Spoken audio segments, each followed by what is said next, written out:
Oh, hello everyone, and welcome to one of our first online interviews that have been able to be recorded. Today, I'm talking with Chandra Clements about her books, Rona Stole My Fun, and about her beginning. She's one of the speakers at the Writers Festival this year. Sorry, I haven't had my coffee. It's just been one of those mornings. Oh, how are you today? We're in lockdown at the moment, which is why we're online. And also, you're a little bit further away than all the super local people, aren't you? Yes, so I'm on the Gold Coast, and yeah, we're on lockdown as well. So I'm homeschooling as well as working, as well as trying to make it all come together and pretend that the lockdown's not having an impact, but it kind of is. Yes, yes, the encouragement to keep the ball incessantly rolling rather than just acknowledging, yeah, this is stealing my fun. this is not fun anymore. This isn't, oh, I get a week off work and it's like maybe paid and the kids get a short holiday. It's nothing like that. No, It's actually having huge impacts on people now. Not just no, now, but it's been having huge impacts on people for nearly 2 years. that's right. Such a big impact. Who would have thought we'd still be doing this some 18 months later? Oh, you know what? I shouldn't say, but I say proper quarantine facilities would have fixed all of this. That's all we need. Come on, government, get to. So tell me where you started with your book. You sent me a beautiful video the other day, and I've got Bindi, our social media manager, sending it all over the place at the moment. So that'll be her task today. And making sure that everyone can get a hold of your books beforehand. It's going to be fantastic. Yeah, look, I'm the most unlikely author that potentially will appear at your festival. I only really stumbled into this realm by trying to help my kids and be a good mum. So my eldest was at kindy, and this crazy virus hit. And at that stage, I had two children, and they were struggling with what was going on. So I was making up bedtime stories to allay their fears, and my eldest, who was 4 at the time, started drawing pictures to match mummy's bedtime story. And in the process of wanting to help them and solidify this bizarre but also quite magical journey that we were complementing each other on, I published the very first book, which was Rona Stole My Fun, the 4-year-old versus the virus. And it really was just to capture this moment in time. And before we knew it, within 5 days, it became a bestseller. And that just was exactly why I'm telling you that I'm the most unlikely person to be sitting here talking to you about being an author, because it really wasn't something that I had planned for 10 years. That is fantastic. But that's so organic. That's so beautiful. It's nearly poetic because it's in this time of turmoil and trial that something so heartfelt and genuine came from you just to soothe your children. And then it's led to being a bestseller. That's fantastic. Mm. Yeah, look, I think what really hit me afterwards, we started receiving emails and messages from kids and mums, particularly mums around the world, particularly in the US, around what the book meant to them and how it was helping their little one also draw pictures and use art therapy to help them with what was going on. And here I was, this casual colloquial mum from the Gold Coast, receiving all of these messages and watching the sales of this book just go crazy. And I realized there was this real need for kids to help kids. And so Mm. this wasn't necessarily about me or what I'd written in terms of the book, but it was more about Tara's drawings and her vision of what was going on, and her reaching out through literature to other children who were experiencing this craziness. And that really hit a note. So we then backed that up, and sadly, in the months after we wrote the first book, we lost our beloved pet cat. And Oh no. so then we wrote another one around grief and loss for children, and again the girls actually illustrated that book, called Bubbles in Heaven, and it's a wonderful resource that can be used to help children deal with the idea of having to say goodbye. Yeah, such a natural part of life, and yet it feels so traumatic for a lot of children. So any assistance that can help carry them through that period, they just don't understand. And when it's such a beloved pet, I've had several cats that have been very beloved, and none of them, it doesn't hurt any less when any of them pass, and yet their lives are so much shorter than ours. Um, no, that's so beautiful. And it's such a powerful thing that it's being processed through the children as well. Mm. So it's your kids helping you to understand how they're processing it, not someone who's thinking of how someone's processing it. They're not being projected. You're seeing it with the reality of your children right there and then. That's so powerful. Mm.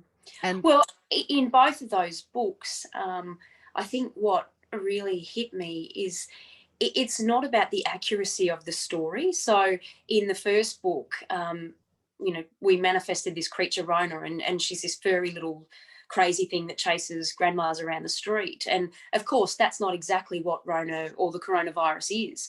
But for children, it's something they can relate to, they can feel comfortable with, or even if they're not comfortable with it, they can identify with it, which is a lot better than a virus particle. And so it brings it back to something that they can relate to and talk about, and isn't that where the therapy occurs? So through this art therapy, kids can start to talk about Rona to their parents or their caregivers or their school teachers. And the same with the subsequent books. In Bubbles in Heaven, the girls talked very much and still do about blowing bubbles, and the bubbles take the messages of love up to Ella in heaven. oh, And beautiful. of course, whether that's factual or not, it doesn't matter. No. So people have written to me and sort of said, oh, well, do cats go to heaven? It isn't about that. This is about the moment of art therapy and kids being able to blow bubbles and speak their truth about how they're feeling and the loss of love and how much they still care about someone. And that in itself is the power. It's not an adult debate about whether cats go to heaven. You know what? Through the eyes of a child, it's kind of a silly thing to even debate that. Mm-hmm. Of course, something you love so much would have happiness forever. Like Yeah. that's just it. So why even bother debating that at all, especially to a child? It's just heartbreaking. But I think that's so enchanting, the idea that when you're blowing bubbles, you can send messages to the people that you've lost and still love. That's so Mm-hmm. sweet. Or to animals that you've lost and love. That's really sweet. That's I can't say how much that some people need that right now.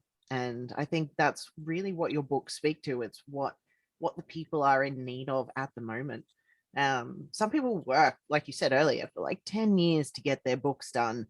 And then if they're trying to be contemporary, it sort of loses its effect by then, or it already has an element of nostalgia. Whereas yours are very prompt. They speak right to the now. I think Bubbles in Heaven is probably one that's a little bit more longer lasting, but eventually coronavirus will pass, just like Spanish flu did and all of the ones before it. But right now, the fact that you're able to get it out so fast, I'm sure it's spoken to millions of people because of it.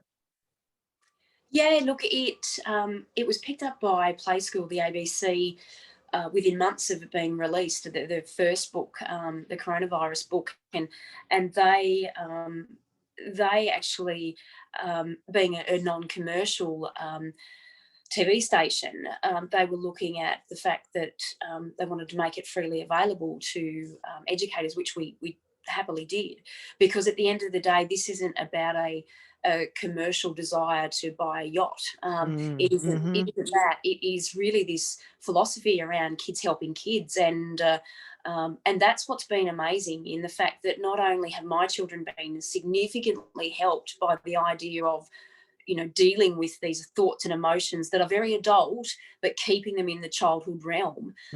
It's also been amazing in terms of what it's done for other kids, and that I'm really, really proud of that. And then on a third note, what it's done for my girls in terms of their confidence and being able to talk about the books on TV and magazine articles that have come as a result.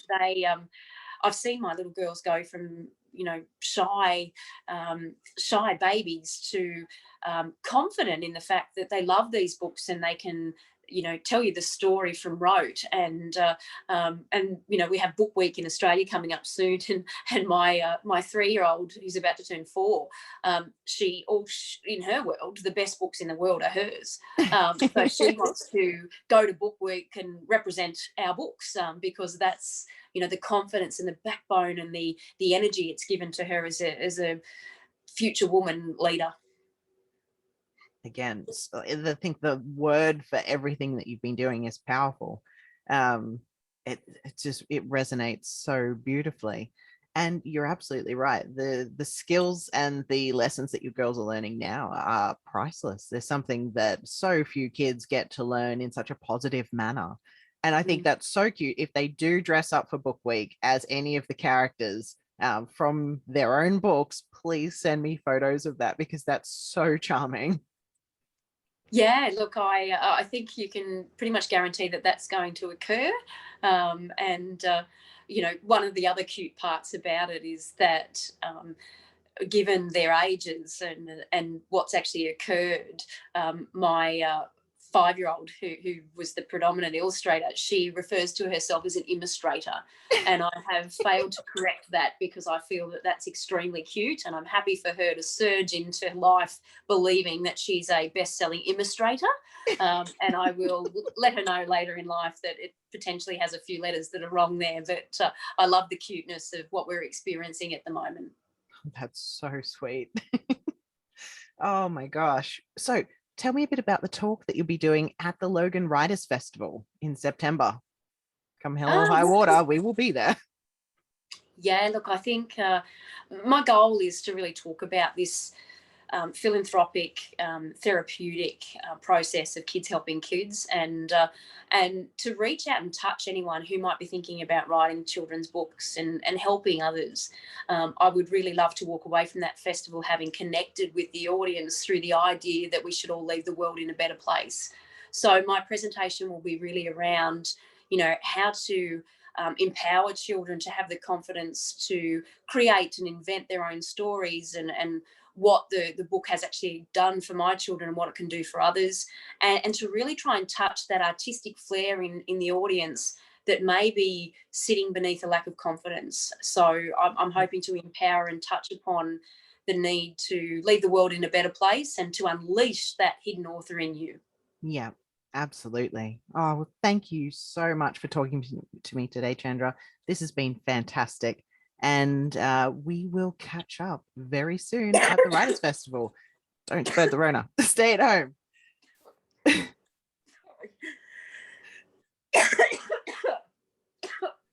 Oh no, right at the end of the recording. Sorry. That's okay. I'll cut this bit out. Okay. Oh, sorry. I don't know what happened. Oh, I swallowed something, I think. Oh no. All right. Well, we will come and see your fantastic talk at the Writers Festival 10th and 11th of September. I'm pretty sure you're presenting on the Friday, which will be absolutely phenomenal. We really look forward to seeing there. Thanks, Rhiannon. See you later.